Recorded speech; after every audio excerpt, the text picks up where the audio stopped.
Pour tous ceux qui ont mis merci Seigneur dans les commentaires, que Dieu puisse agir sur vos vies ce matin et qu'ils puissent vraiment comprendre un peu que vous êtes dans le besoin.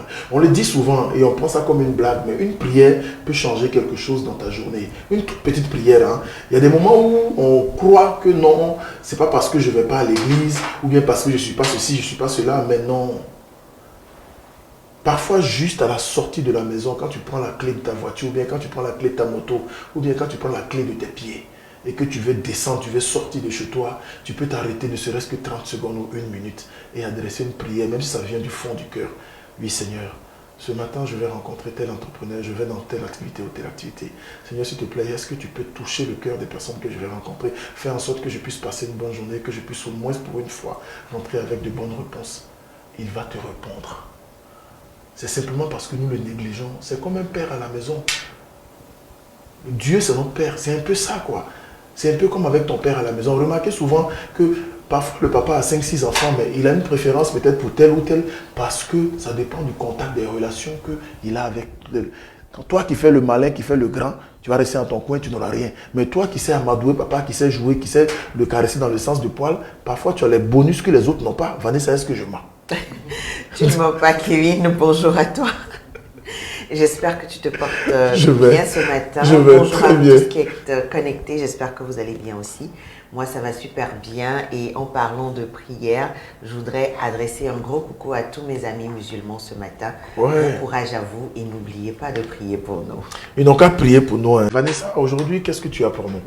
Kevin, je veux parler ce matin de certaines petites erreurs que nous commettons qui peuvent nous envoyer à l'hôpital, ou je dirais encore plus certaines choses que nous ignorons ou que nous prenons vraiment à la légère, mais qui peuvent nous envoyer à l'hôpital et pas pour de petits trucs, mais qui peuvent vraiment créer de gros dégâts dans notre corps en fait. Je vais commencer par le premier point que nous négligeons vraiment. Tu sais, généralement on nous dit, Kevin, de boire beaucoup d'eau, de boire entre 1,5 et 2 litres d'eau par jour. Mais c'est quelque chose que nous prenons vraiment à la légère. Tu as des gens qui te disent, moi je n'arrive pas à boire de l'eau, tout simplement. Et donc voilà, pendant la journée, cette personne n'hydrate pas du tout son corps, cette personne ne s'hydrate pas. Alors que pendant la journée, notre corps perd de l'eau. Et comment est-ce qu'on doit rapporter à notre corps cette eau-là qu'elle perd pendant la journée? Un exemple banal, quand nous sommes en sueur, par exemple, quand nous suons, le corps est en train de perdre de l'eau. Et cette eau-là, où est-ce que le corps va pouvoir le récupérer si nous n'envoyons pas de l'eau à l'intérieur? Donc du coup, il y a de l'eau, bien sûr, dans des aliments que nous consommons, comme par exemple les fruits et tout ça. Mais après, l'eau que nous buvons directement est très importante également. Donc, c'est une erreur à ne pas commettre. Il faut que nous buvions beaucoup d'eau, sinon ça a des incidences en fait sur notre rein. Wow. Ça a des incidences vraiment graves sur notre rein parce que l'une des fonctions importantes des reins est de filtrer le sang et d'éliminer les toxines et les déchets susceptibles de nuire à notre corps. Et lorsque vous ne buvez pas assez d'eau, ces toxines et ces déchets commencent à s'accumuler dans les reins, bien sûr, et ça peut causer de graves dommages. Point numéro 2, on nous demande de ne pas consommer trop de sel. Nous ne savons pas pourquoi on s'y donne à cœur joie. Il y a des gens, quand il n'y a pas une grande quantité de sel vraiment dans le repas, ils ne peuvent pas manger et tout ça. Tu fais la cuisine, tu mets du sel et tout, mais il y a des gens qui doivent forcément rajouter du sel avant de manger et on ne sait pas à quel point c'est grave en fait. Mais c'est extrêmement grave de consommer trop de sel. En réalité, le corps a besoin de sodium pour fonctionner correctement. Et le sodium, c'est ce que contient le sel, bien sûr. Mais ce n'est pas parce que le corps en a besoin qu'il faut lui en donner à l'excès. Voilà, parce que un excès de sodium peut causer des dommages. La plupart des gens en consomment trop, ce qui peut faire augmenter la pression artérielle et stresser les reins également. Les gens qui souffrent d'hypertension, par exemple, les médecins vont jusqu'à leur interdire de consommer du sel. Pourquoi? Parce que ça a une incidence sur la pression artérielle. Si tu souffres d'hypertension, tu peux consommer tout de suite du sel et voilà, ta pression artérielle monte tout de suite. Troisième point, retenir l'urine. C'est vraiment banal, ça peut faire rigoler, mais ça nous arrive à nous tous. Parfois parce qu'il n'y a pas tout de suite des toilettes à proximité ou peut-être parce qu'on a peur de faire des allergies ou que les toilettes ne sont pas propres et tout. Quand ça arrive une fois en passant, ça va, mais quand c'est une habitude, il y a des gens qui ont vraiment cette habitude-là, quand ils sortent de la maison le matin, voilà, faut revenir à la maison après pour pouvoir uriner et tout ça. Mais en réalité, ce n'est pas du tout bien parce que l'impulsion vient souvent quand nous sommes au travail, quand nous sommes vraiment coincés quelque part. Mais une rétention régulière de l'urine augmente la pression sur le travail que doivent faire nos reins, ce qui peut entraîner une insuffisance rénale à la longue. Et une insuffisance rénale, nous savons un tout petit peu ce que c'est, même si nous n'avons jamais eu quelqu'un de proche qui en a souffert, on sait quand même que c'est assez grave. Donc il faut que nous fassions très attention avec cela. Il faut que nous fassions également attention avec la consommation de café ou de caféine, parce qu'il n'y a pas que dans le café qu'il y a de la caféine, il y a de la caféine également dans les boissons énergisantes. Et il y a des gens qui s'y donnent à cœur joie, qui boivent des boissons énergisantes vraiment à longueur de journée.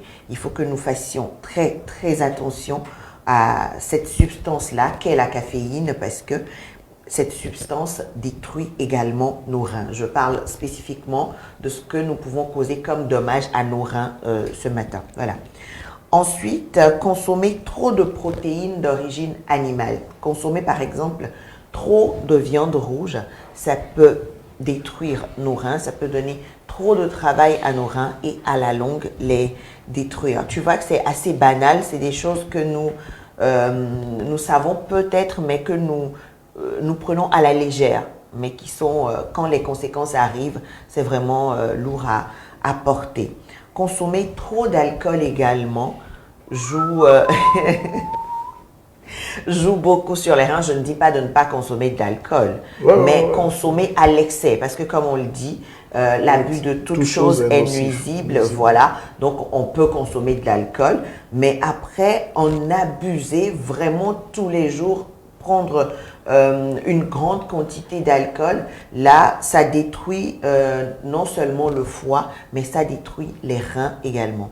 On peut aller jusqu'à une insuffisance rénale quand on abuse trop de l'alcool. L'abus d'analgésiques également. Les analgésiques, pardon, c'est des médicaments que nous utilisons contre la douleur. Parfois, on te prescrit un médicament contre la douleur et après, tu en fais, je sais pas, tu en fais une habitude. Dès que tu ressens un tout petit peu la douleur, voilà, tout de suite, tu prends le médicament. Et surtout, quand c'est pas sur ordonnance qu'il faut l'acheter, on en achète, voilà, on met un stock à la maison. Et pour un petit truc, on en prend. Pour un petit truc, on en prend. Ça laisse des dépôts, en fait, dans les reins. Et après, ça peut causer une insuffisance rénale. Et pour finir, il ne faut pas qu'on se prive trop de sommeil. C'est vrai que ça nous arrive à tous, parfois parce qu'on a besoin de travailler ou qu'on a tout simplement envie de sortir parfois parce qu'il faut se défouler et tout. Mais se priver de façon chronique de sommeil, je veux dire, se priver de façon chronique de sommeil, c'est très mauvais parce que c'est pendant que le corps est en train de dormir que nos reins ont beaucoup plus le temps de nettoyer, voilà, tout ce qu'il y a comme déchets dans notre corps, et par conséquent, priver le corps de sommeil rend la guérison là plus difficile parce que nos reins guérissent notre corps, enlèvent toutes ces impuretés là pendant que nous dormons. Voilà donc, Kevin, des choses essentielles que j'ai voulu souligner ce matin. Aujourd'hui, c'est comme le docteur, on a parlé des reins, de flanc, de tout. Voilà, merci. Exactement. C'est tellement bien, c'est gentil et tout. On ne peut que te dire merci, Vanessa. Du reste, non, bon, en tout cas, bon, je vais permettre à Hervé de nous rejoindre sur ce plateau avec un de nos artistes déjà dans les coulisses. Et on reviendra certainement à la fin pour parler encore avec toi. Pendant que je prends mon petit Pendant qu'il prend son petit déjeuner. Donc, Manu Koraman nous gère sa nouvelle sortie. J'ai géré, c'est sa nouvelle vidéo en pause, histoire de permettre à notre second invité, artiste de la chanson, de s'installer. C'est lundi, ça passe. Waouh! Enfin, on est libéré. Lundi est fini. Vous allez ça ou bien? Lundi n'est pas fini, Kevin. Lundi vient à peine de commencer. Ah, ça vient de commencer. Moi, le plus lourd, c'était ça. Le plus lourd, c'était café matinal, ça vient de finir. Donc après, maintenant, c'est dormir. Oui, après, maintenant, le reste, maintenant, c'est peut-être se chercher. En tout cas, se réveiller les lundis, aller travailler, c'est... Tu n'as pas d'astuce, pour donner. C'était la même chose, même quand tu vas. C'est pas même quand tu vas à l'école, on est plus content d'aller au cours le jeudi et le vendredi, mais le lundi matin. En fait, à partir de mercredi, on est content, mais lundi, les gens forment une délégation tant pour aller frapper celui qui a créé le lit. Non, lundi, c'est... Sauf qu'on ne le connaît pas. C'est une autre chose, quoi. Sérieux, quoi. C'est-à-dire, je prends l'exemple de ce matin. Déjà à 5h30, j'étais éveillé, j'étais sur le lit. Maintenant, comment quitter le lit pour aller, c'est-à-dire de mon lit, exactement, pour aller à la salle de bain. C'est tellement compliqué. Vanessa, j'ai fait 45 minutes. Je suis là comme ça. À un moment donné, ce qui m'a alerté, c'est j'ai vu la montre, l'horloge, ça marquait 6h15. J'ai dit, oh, il faut que je parte. Et je me suis levé, allé dans la douche. J'ai fini de me doucher, je suis venu m'asseoir au salon.